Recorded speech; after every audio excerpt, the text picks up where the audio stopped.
Hello and welcome to this Bookmarks Bookshop meeting about one of our newest titles. We're really pleased to be able to host this meeting, partly to break up the lockdown, and also we're very pleased to be able to welcome people who might not ever have been to our bookshop in central London, but who through this technology can join us from all over the country and indeed the world.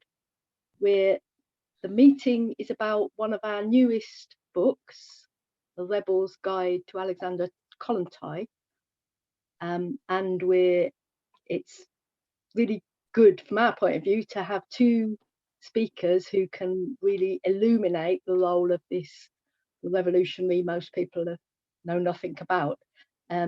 So our first speaker will be Judy Cox, who's written a book about the women's revolution, about women in the Russian Revolution, and is a teacher who lives in East London. And then Emma Davis who wrote the Rebel's Guide, will speak next, and then the second half of the discussion will be open to you, to all the listeners and everybody to put in questions via the Facebook comments, which we will then put to the authors and get them to respond, and hopefully also provoke a kind of discussion that you can all join in. So we'll give it a couple of minutes for people to arrive before I welcome Judy to open up and introduce the meeting.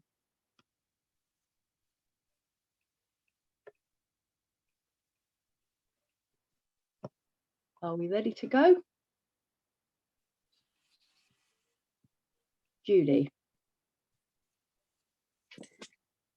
Well, thank you, Eileen, and thank you, Bookmarks, and thank you, Emma, for inviting me to take part in the discussion tonight.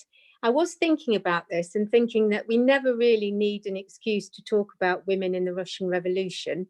But if we did need an excuse, I think there's a particular relevance now, because the women who made the Russian Revolution were women who had survived the horrors of the First World War and the horrors of the trenches and the mass industrialized killing of the First World War, and had found within that horror the space to organize and to assert socialist politics and eventually to bring an end to the First World War. So there is a message for us of hope and of how to organize creatively in the most difficult of circumstances. And so thinking about the Russian Revolution, many people will have an image of the Russian Revolution in their minds as one of a coup, a bit of a macho coup carried out by men, perhaps an undemocratic process. And I think by looking at the role of women, of Alexandra Kollontai, but of working class women more generally in that revolution, we can see that the revolution was not something imposed from above by the Bolshevik Party, but rather something at every stage driven from below, driven by the hopes and the aspirations of working class men and women, and was indeed, as Lenin said about 1905, the festival of the oppressed. And I think it's particularly important that people like Emma write books and look at the hidden history of women. It's now, I think it was 1973 when Sheila Rowbotham said that women had been hidden from history. And I think that's nowhere more true than working class women, socialist women, and women involved in revolutionary politics. And when you read some of the histories of the time, I'm sure Emma found the same, the sexism of historians' descriptions and accounts of women in the Russian Revolution is absolutely shocking. Women are reduced to being the appendages of men. Women are somebody's wife, somebody's lover, somebody's sister. They are never political actors in their own right. They're always introduced to politics by men and educated by men. Their roles are secretarial and organisational. They are never seen as leaders or as thinkers and theoreticians. Alexandra Kollontai being the possible exception to that. So Robert Service, in a very well-respected biography of Lenin, he describes Inessa Armand like this: Now, bear in mind, Inessa Armand had 4 children.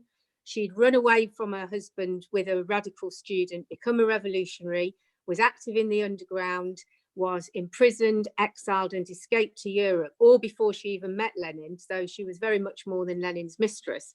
But Robert Service says this: she had high, well-defined cheekbones. Her nose was slightly curved. Her nostrils were wonderfully flared. Her upper lip was slightly protrusive. Her teeth were white and even. She had lustrous dark eyebrows. And she kept her figure, even after having her children. So it doesn't matter, comrades. It doesn't matter how active you are in the underground. What matters is that we keep our figures trim and we don't put on weight, because that's the crucial thing. Now, that's the overt sexism. The slightly less overt sexism is the sexism that sees women as unpolitical. Says, okay, women did riot, women did fight for bread for their families, women did take part in political actions, but not really with any political outlook, not with any political understanding, not with any political aspirations. So here, historians will acknowledge that women started the Russian Revolution on International Women's Day in 1917, but they will say it was just about bread and herrings. That's all they were interested in. It was almost an accident that they started the revolution.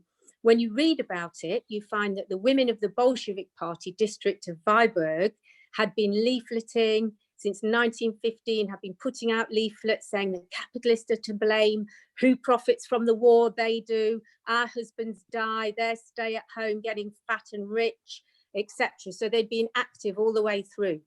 And they were building up to a big process, a big protest on Women's Day, including strikes. Comrade Kayurev, who was a very important leading Bolshevik, met the women the night before International Women's Day and said, comrades, we understand your activism is great, you're doing very well, but the time is not ripe. We're going to wait until May Day, and then we're going to go for a general strike. So don't go too quickly. And the women listened very politely to him. And as soon as he'd left, they completely ignored him and carried on fighting for their strike on International Women's Day. And in a way, that encapsulates how small moments of courage, small moments of audacity and defiance create revolutionary situations, because those women went for the protest, they went for the strikes. Women marched from factory to factory, calling on male workers to join them, joined with workers from the big Petrograd steel plants who were already on strike. And by the end of International Women's Day, 900,000 workers were on strike in Petrograd. And not only did they go on strike, they began to challenge for power in the city, and they began to stream over the bridges to take over the square. And again, at the heart of it were women Bolsheviks. So Alexandra Kollontai was a Bolshevik and a factory worker. And she recalled this: a detachment of Cossack soldiers bore down on us quickly, but we did not waver. We stood as solid as though turned to stone. An officer of the Cossacks yelled, "Who are you following? You're being led by an old crone." And I said, "No old crone, but a sister and a wife of soldiers at the front." And what happened next was totally unexpected. The soldiers of the regiment lowered their rifles, and someone at the rear yelled, "Cossacks, you are our brothers, you can't shoot us." And the Cossacks turned their horses around.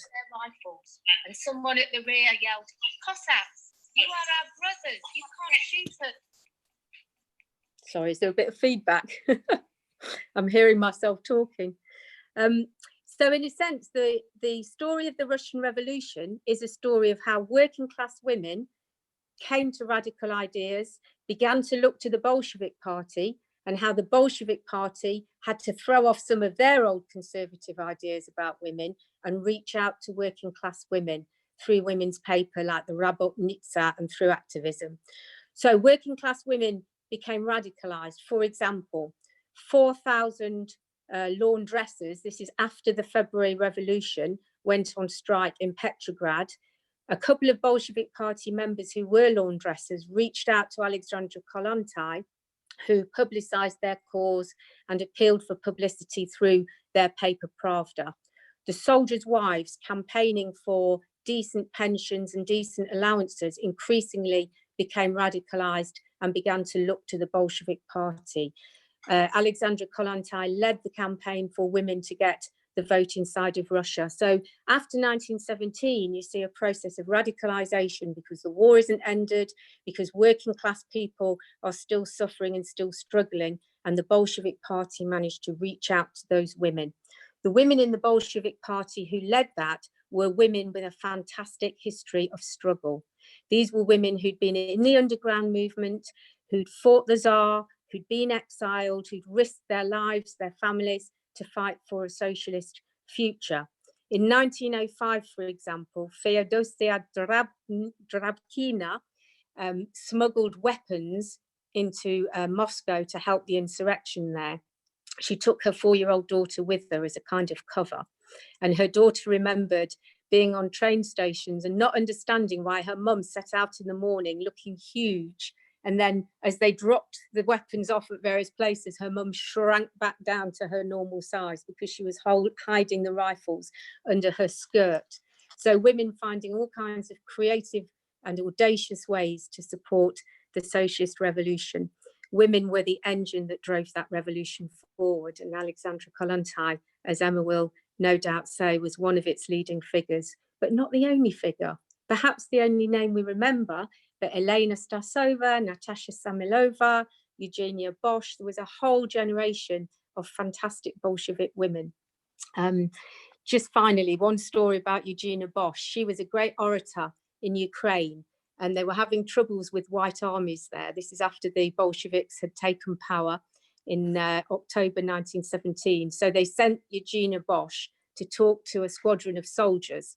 The soldiers were known as the wild ones because they were out of control, drunk, backward, seen as the most extreme. She went and lectured them for 4 hours on the need to overthrow the provisional government and set up a socialist government, a Soviet government. And when she left, she was played out by the military band. The officer said that the Jewess, Bosch, had infected his troops with Bolshevism. And so again, those individual acts of heroism, courage, and brilliance, combined with a revolutionary strategy, was what defeated not only the Tsar, but the provisional government who wanted to continue the war.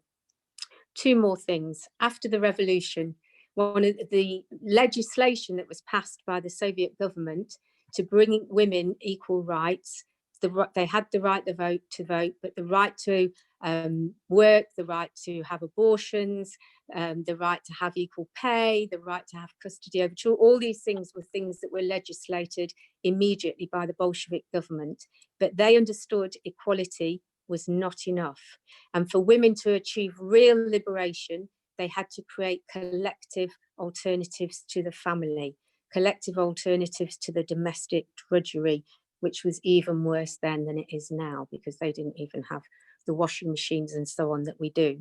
So they created the Zenotdel to go out into the countryside amongst the peasant women and into the cities to encourage women to fight for their rights. Again, incredibly creative ways of fighting, setting up yurts, going on boats, propaganda on trains for women who couldn't read, all encouraging women to stand up for their rights while devoting resources into creating real alternatives to the family so that people could be fed, children could be looked after, and women could achieve a degree of liberation in order to participate even more in that revolutionary process. And that's it. Thank you. Brilliant. That's me. Thanks a lot, Julie. That's a really brilliant place to start. And really managing to bring it alive. And I think that's a great point at which to ask Emma to follow on and talk in detail about Kollontai. So Emma Davis has written The Rebel's Guide to Kollontai, which was published at the start of this year. Emma's a member of the Socialist Workers' Party and a teacher, and she's going to elaborate in more detail about Kollontai. Can I just say before Emma starts, if you've got questions or points of disagreement or things you're not sure of, just put it in the Facebook comments, and we will feed those questions into the discussion after Emma's spoken. So, Emma, can we ask you to introduce Kollontai and your book? Thanks, Eileen. Can you hear me? Yeah, okay, fab. And I just also wanted to say thanks to Bookmarks and to Judy as well for coming on the call today. And I really recommend that everybody go away and read her book. The ebook is available at Bookmarks, and it's just jam-packed with little nuggets and examples of how working class women were leaders in the struggle. And really, I mean, Judy said it, but, you know, is unearthing all this history, which has just been completely buried. And amongst those people, although she is in many ways one of the most visible women coming out of the Russian Revolution, is Alexandra Kollontai, who I'm going to be talking about today. A Russian revolutionary socialist, and she was someone who committed her life to the struggle for women's liberation and human freedom. She was actually born to a kind of middle-class bourgeois family, but as a young woman, she was inspired by the waves of strikes in the late 19th century, and she became an active socialist. She was active both in the 1905 and 1917 revolutions, which Judy has referenced, and she was also a member of the Bolshevik Central Committee during the October Revolution in 1917. And I think she was the only woman member of that Central Committee actually during the insurrection.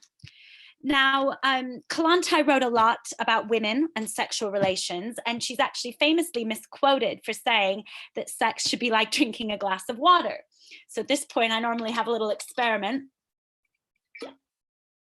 Yeah, I can't really see it.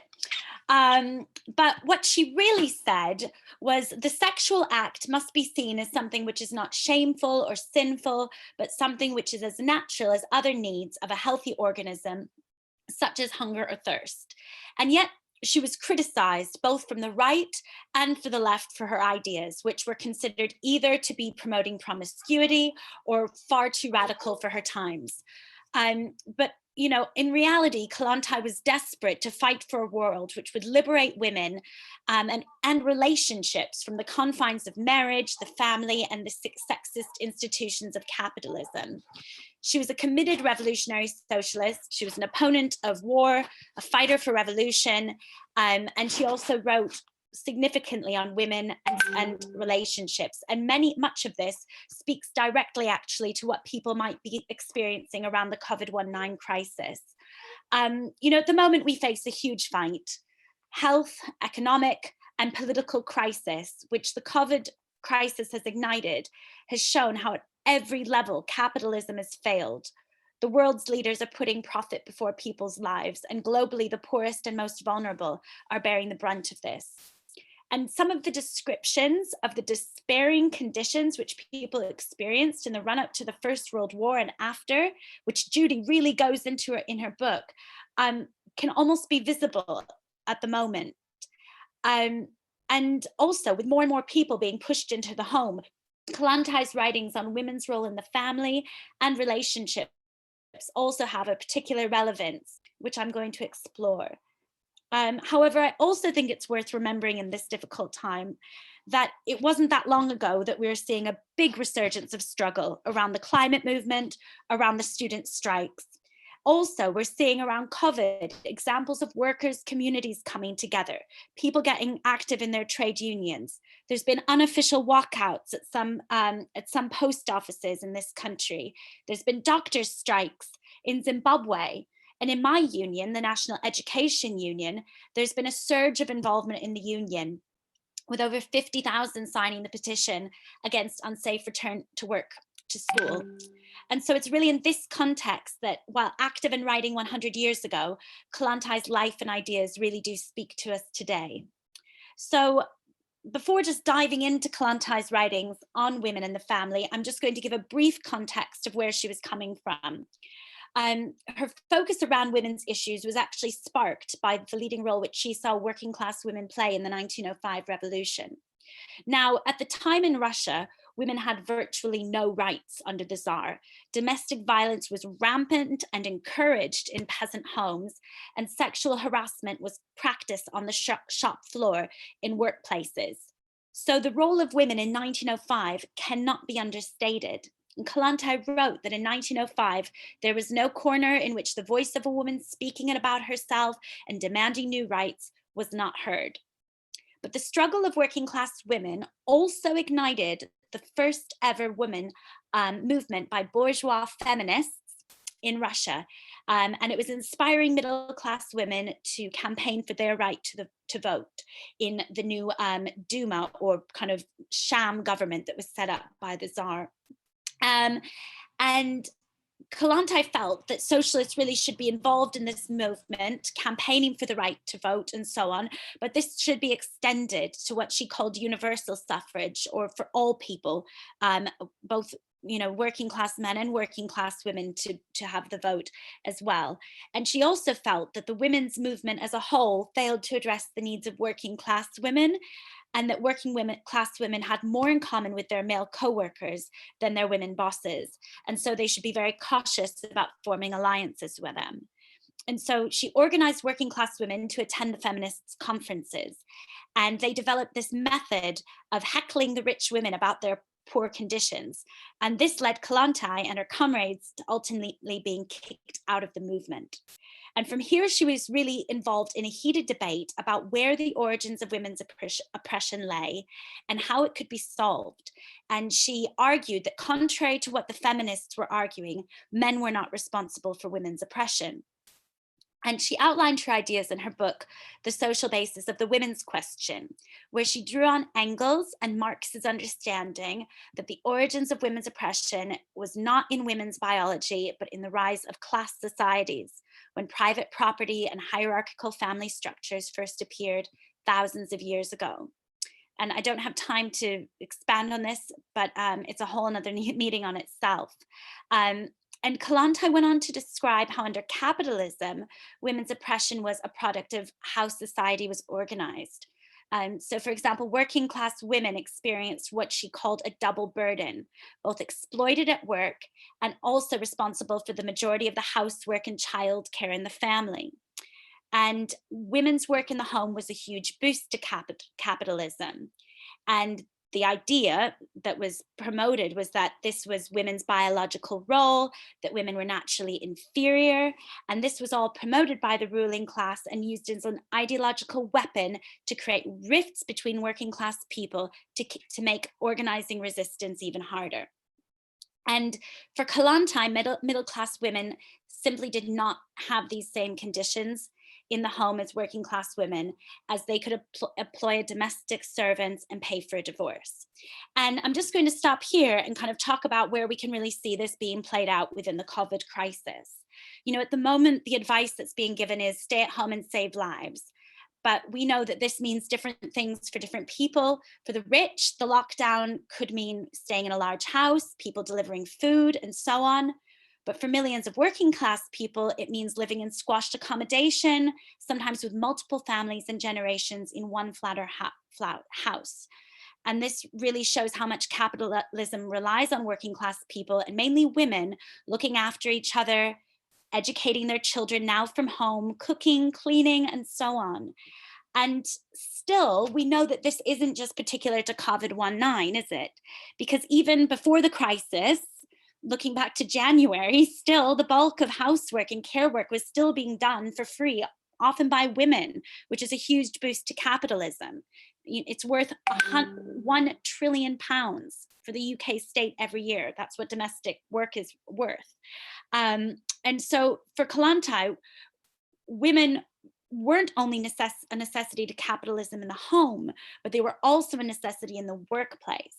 And this was really becoming evident at the turn of the century in Russia, because capitalism was developing and you were seeing increasing numbers of women entering the workplace. There was an increased need for cheap labor, especially in the drive for war. And by 1917, women made up 40% of the Russian working class. The conditions, again, for working class women were horrific. They were paid as little as a fifth of their male co-workers. They often worked 16-hour shifts. They would often work while they were pregnant. Sometimes to the point of giving birth on the shop floor. And this was in addition to the backbreaking work that they were doing in the home. And middle-class women simply didn't experience these horrors. In fact, as members of the more privileged class, they actually benefited from them. And I think, again, we're seeing this today with the COVID crisis. You know, women's role in the home is really emphasized, isn't it? But actually, so is the role in the workplace. 77% of NHS staff are women. The majority of them are cleaners are women. So capitalism wants women both at work, but it also wants women at home providing that care. And, you know, if you're a rich woman or a CEO, you can be paying for nannies and cooks and cleaners. And this will only be heightened. You know, there's a very big difference from lockdown in luxury to lockdown in a one-bed flat. And there's a big difference between the cleaner or the Tesco worker and the CEO who can, you know, work from her home office. So really for Kollontai, the struggle for women's liberation couldn't be based on this idea of a united women's movement for all women, as this would leave the unequal structures of capitalism still in place. So while socialists needed to be involved with all the struggles by women, Kollontai felt the key to genuine liberation lay in working class revolutionary struggle against the system. And her ideas were really shaped by the experience of 1905 and the revolution in 1917. And, you know, we've seen that every victory since has been tied to the struggle of women workers. If you look at the Fort Dagenham strike in 1968, the protests in the 70s and 80s in defense of abortion rights, recently the Glasgow council workers as well, the victory over equal pay, you see the victories for women are coming from class struggle. If I have a little bit more time now, I'm just going to turn a bit more directly to talking about Kollontai's writing specifically about the family and personal relationships, as this also really speaks to the lockdown. Kollontai really felt that love and relationships were a central part of what it means to be human, and they were the source of much pleasure, but also much pain, and they must be taken seriously by socialists. And under capitalism, she saw that relationships are based on what she described as a strict individualism and exclusiveness to be located in the ideal of the private nuclear family. And women's work in the home and the family further structured inequality into these relationships. And she described how this created an unavoidable loneliness of spirit. She wrote that because of this loneliness, men are apt to cling in a predatory and unhealthy way to illusions about finding a soulmate. And we are encouraged to behave as though we own and control those that we love. She described a young couple who were yesterday each living their own separate lives are today opening each other's correspondence without a blush. And, you know, I think this is probably visible in the lockdown. Isolation from other people could increase the need or the feeling of need to control and depend upon the relationships that we have in the family. And however, there are many sides to this. On the one hand, for many working class people, lockdown might mean actually getting time to spend together with their children, with their partners, with their loved ones who they normally never get to see because everyone is working so hard. And, you know, it's really horrific to think that it takes a pandemic for people to actually get to spend time with their family. But actually, we also don't know that it's not healthy or natural for people to just be spending loads of time with the same people. We are social beings. And, you know, even in normal circumstances, if we can talk about normal circumstances, the family can also be a place where strains and stresses are unleashed, where people get on your nerves, where people express the lack of control they feel in their lives in other areas, and they lash out on their loved ones. And this pressure, you know, might as well be impacted on by the lockdown. So as much as being a source of love and support, we also, and Kollontai really felt it could be a place of isolation. And also there's the issue around abuse and violence. lockdown will be especially marked by fear and anxiety by victims of domestic violence and abuse, the majority of whom are women and children. And this was visible because Refuge, the domestic violence charity, reported a 65% increase in calls in the first week of lockdown. However, for the majority of time, we know that this isn't the case. Families aren't just a place of tension, but they're a place where we can go for love and support and camaraderie in a very difficult world. But then again, still for Kollontai, the ideal notion of the nuclear family pushed people into economic units, which, as we've talked about, did a great service to capitalism at as little cost as possible to the ruling class. And Kollontai really felt that women's oppression in the family couldn't be fixed with private solutions behind closed doors by individual changes to their relationships or changes in our heads. It can only be solved by challenging the system itself. And this had to be collective. It was in a collective working class struggle against capitalism. And it was through the process of struggle with working men and working women alongside each other that she felt that divisions between men and women could begin to break down and a deeper understanding of solidarity would emerge. And this would mean a full transformation of women's unpaid domestic work, making the social problems faced in the home collective problems addressed through communal laundries, childcares, cafeterias, and so on that Judy was talking about that came out of 1917. And her vision was played out briefly in 1917 the decrees, the communal services, the Genedal, which encouraged women to become politically active. There was also an explosion of sexual experimentation and changes in relationships in the weeks and months following the revolution. And for the first time, women could leave their husbands, homosexuality was decriminalized.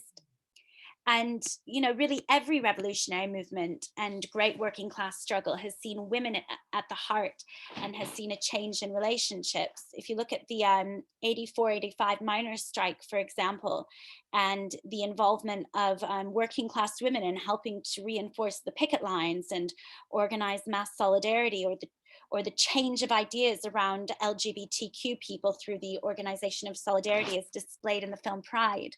Or, if you look at the experiences of the, have you lost me?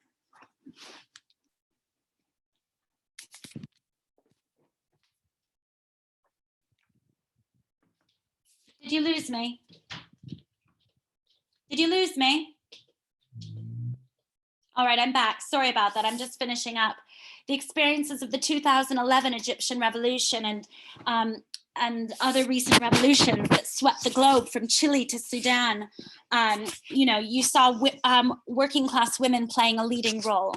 Today I think we really are facing the fight of our lives. And what I'd like to think is that if Kollontai were alive today, that she would be campaigning for full funding for the NHS, for PPE now, testing for all frontline key workers. But beyond this, she would be fighting to oust the crooks and the criminals in the government and the fat cat bosses that are putting profit before lives, and for us to be urgently fighting for a socialist. Stop there.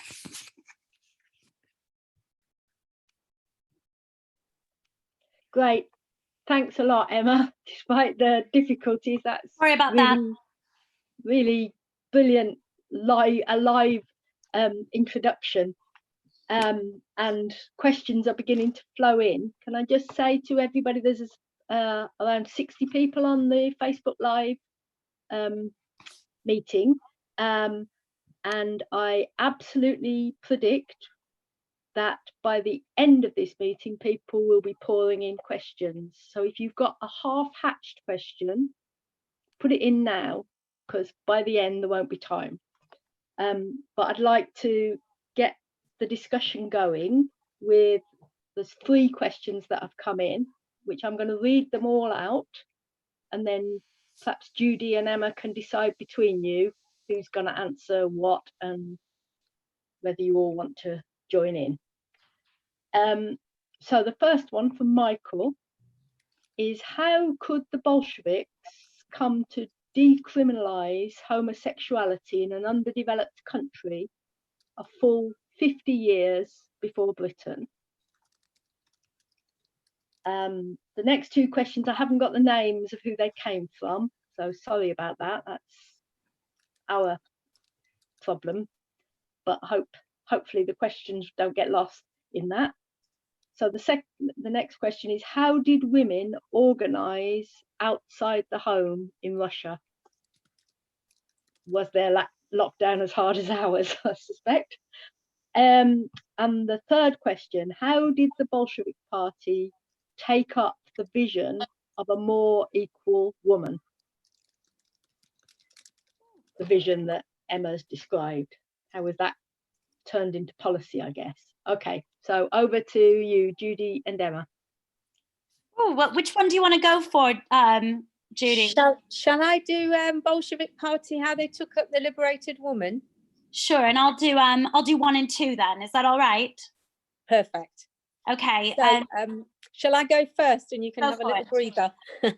Thank you. I mean, partly it's that they're connected, aren't they? I mean, women working outside the home. Russia was an incredibly backward society, so most women who worked at the home worked in incredibly harsh agricultural conditions, where most women and men would expect their lives to be exactly like their grandfathers, their great grandmothers, their great, and very little change. So the whole process of industrialization was a dramatic change for men and women inside that urbanization and coming into the factories. And obviously for women, a lot of men got conscripted and died and got injured in the First World War, millions. So women were factory workers. But just on the Bolshevik Party and the liberated women, it's incredibly important to understand this combination of fantastic politics shaped by Kollontai, shaped by Inessa Arman, this understanding that women's liberation was a central part of socialism. And this was combined with the most appalling material circumstances. So however the Bolsheviks tried to implement their policies, they tended to come up against the horrors of the First World War, the devastation caused, then the Civil War, then famines and real hardships. So the amount of material resources available for things like establishing alternatives to kitchens, establishing laundrettes, freeing and educating and liberating people was, they made a heroic effort in terribly difficult circumstances. Over to you, Emma. All right, thank you, Judy. Right, to just answer the question about homosexuality, I mean, it's kind of already been mentioned how backward Tsarist Russia was, but the idea of there being any level of sexual freedom or, as far as women's oppression, it was incredibly backwards. And homosexuality actually wasn't really referenced even in Tsarist legislation, but sodomy was illegal.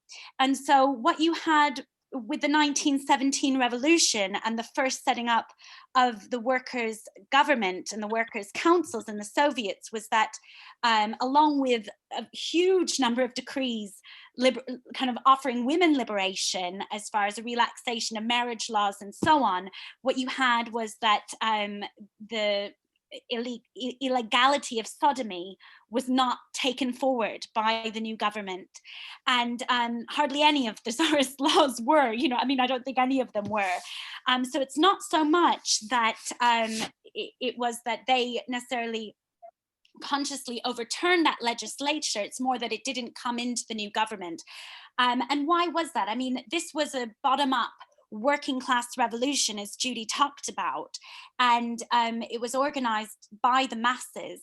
And so within it was always the idea, and it was led by the Bolshevik Party, which was a revolutionary party grounded in the idea of being the festival of the oppressed and being the tribunes of the oppressed. And even though same-sex relations and gender identity and these sorts of things weren't necessarily being talked about, even Kollontai didn't ever directly reference same-sex relations in her writings. She was actually involved, though, in some of the new movements taking place in Germany, and was invited to talk with some of the leading socialists around issues of sexual liberation. And so it was more that it was from this idea of self-emancipation that the old was ousted and the new was able to begin to emerge.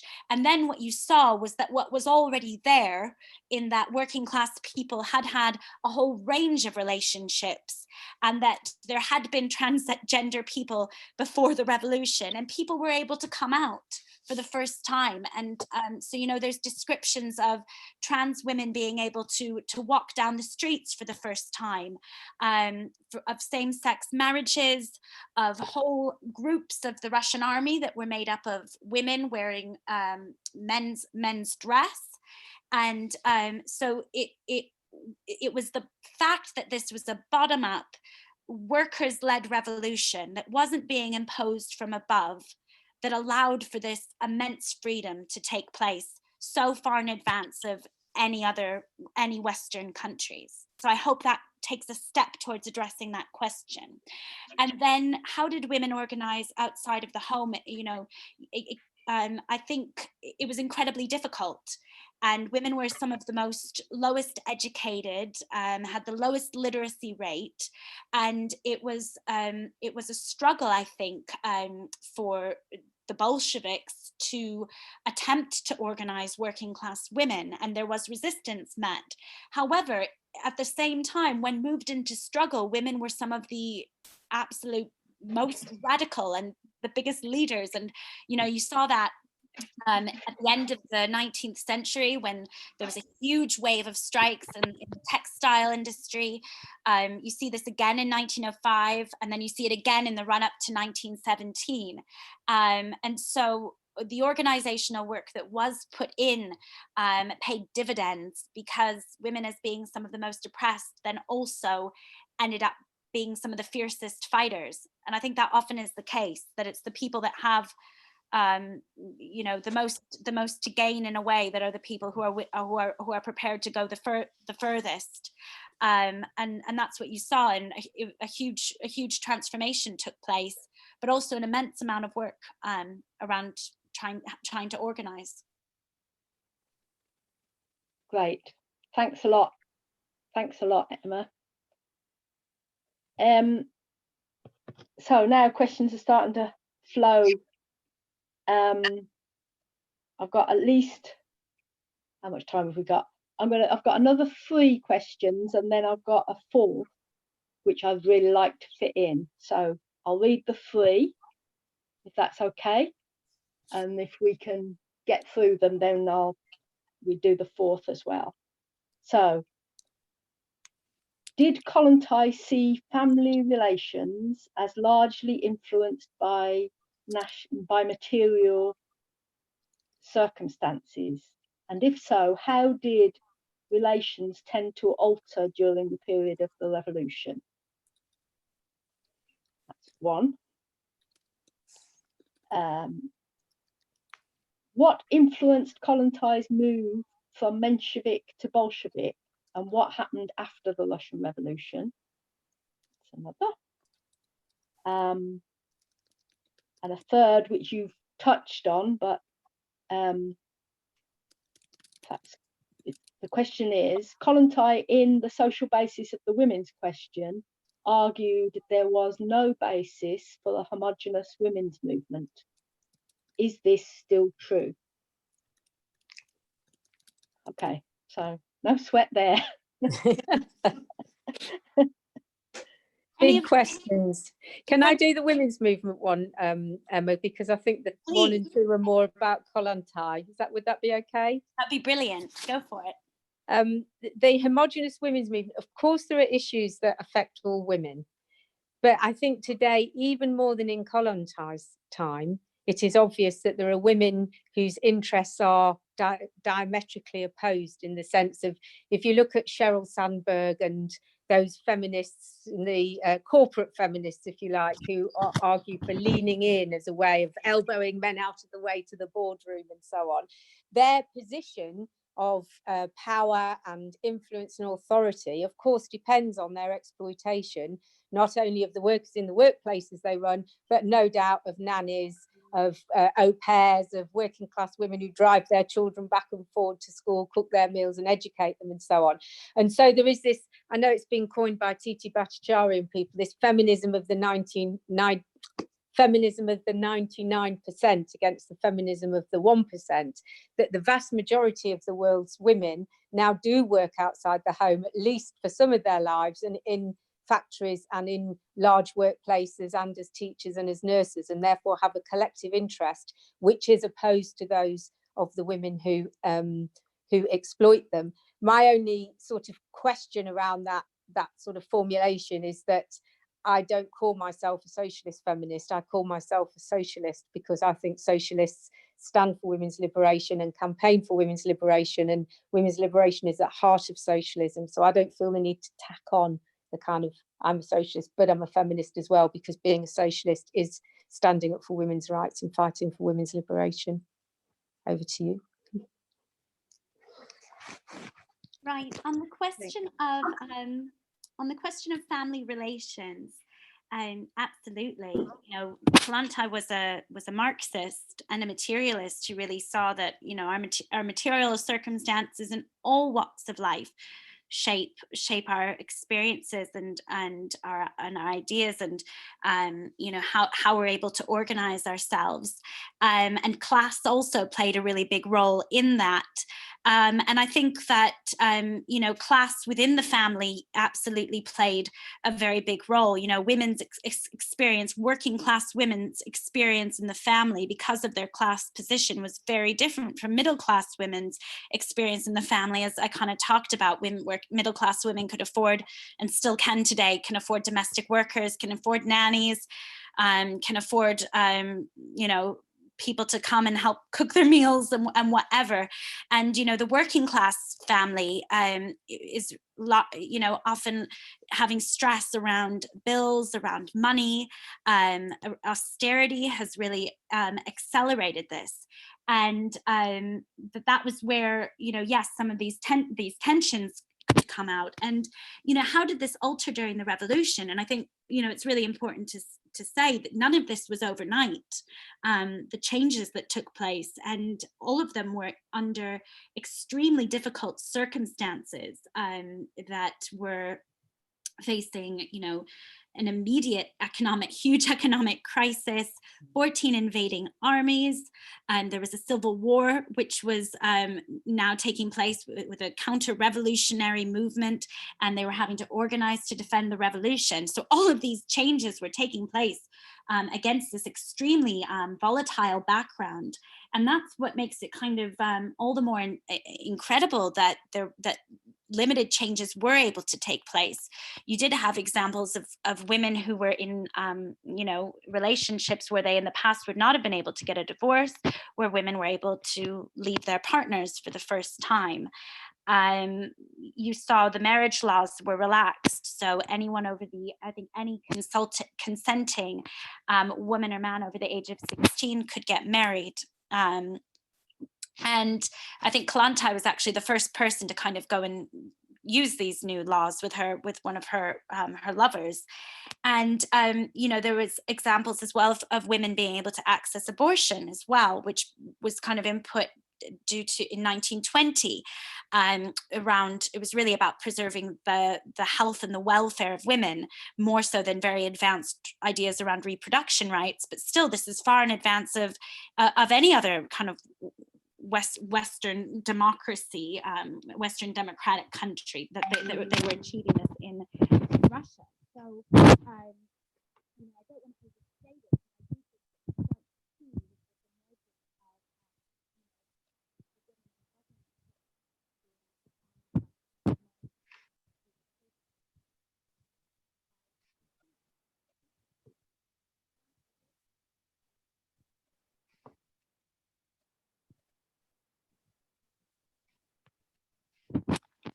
would have been absolutely devastated, and it would have all she could have thought of. But in one of her novels, there's a breakup, and rather than being in despair, the woman goes home and gets into reading a book and starts to enjoy her night.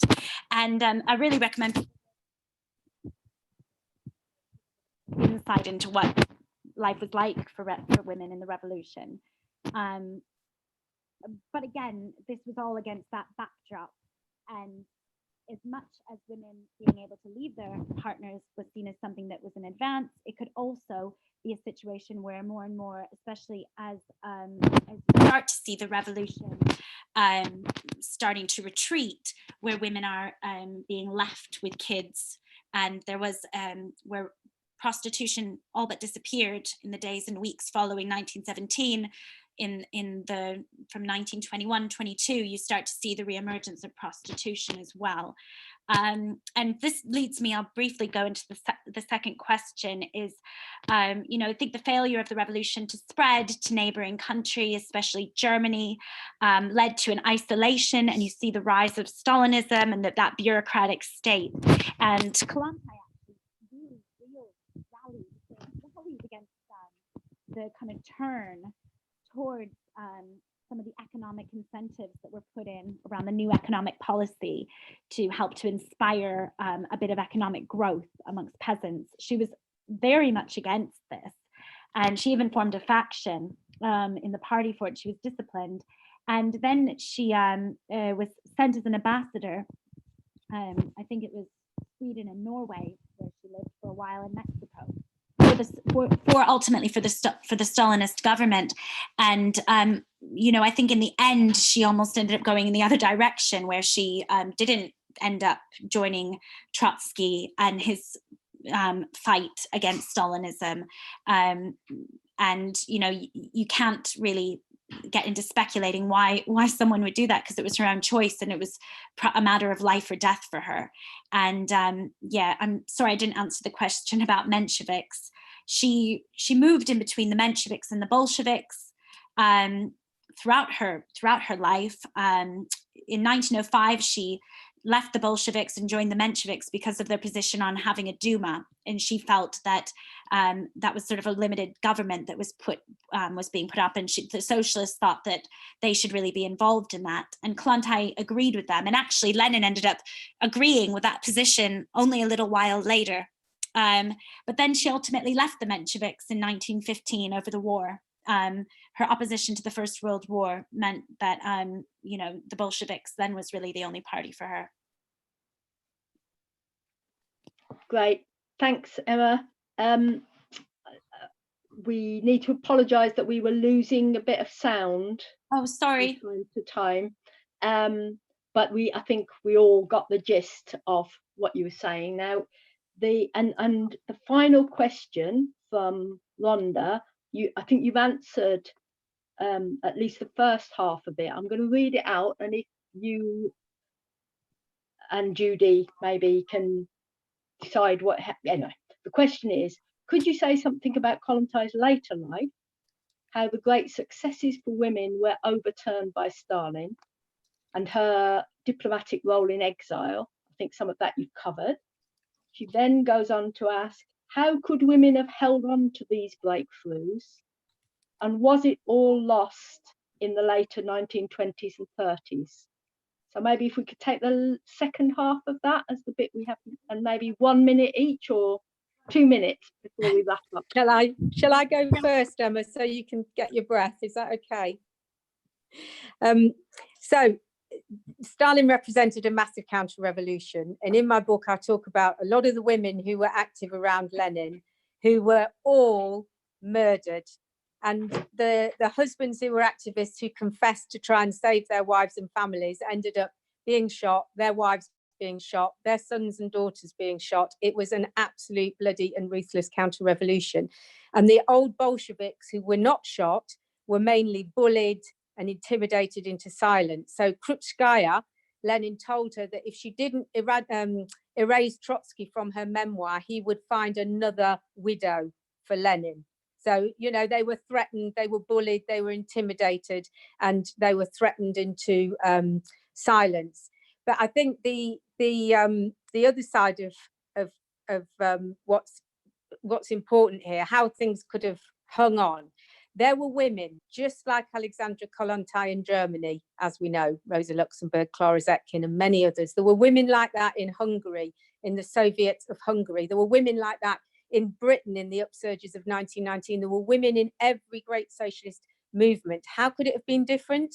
As Emma said, if those revolutions had spread across Europe, if the wealth and power of all those working classes had been directed against the power of capital, then I think the future could have been very different for the whole of Europe, for women and for men. And I think people listening to this need to just take one thing from it. There is not a contradiction between fighting for women's liberation and fighting for socialism. In fact, the two are absolutely and inextricably linked and have to affect our daily practice. Thanks a lot, Judy. Emma, do you want to add anything? And I guess the only thing I'll add is that, you know, Stalin's project, you know, it wasn't socialism, it was state capitalism. And what you saw was, you know, Soviet millionaires and Soviet billionaires, and they were competing on a global stage. And women's liberation and everything that had been won out of the revolution had no place in that, you know. They didn't need women who were fighters. They didn't need women who were thinkers and part of the struggle and part of the discussion. All of that was a reverse to what Stalin wanted. And so, you know, all of the gains, be it the Genedal or be it the victories over abortion rights or marriage rights or any of this, was reversed by Stalinism. Every bit of it. You know, homosexuality was recriminalized. The Genedal was seen as unnecessary because the Soviet state had solved the question of women's liberation, according to Stalin. And, you know, Kollontai was part of that group that I believe that Judy referred to, where really she faced compliance, or she would have faced death.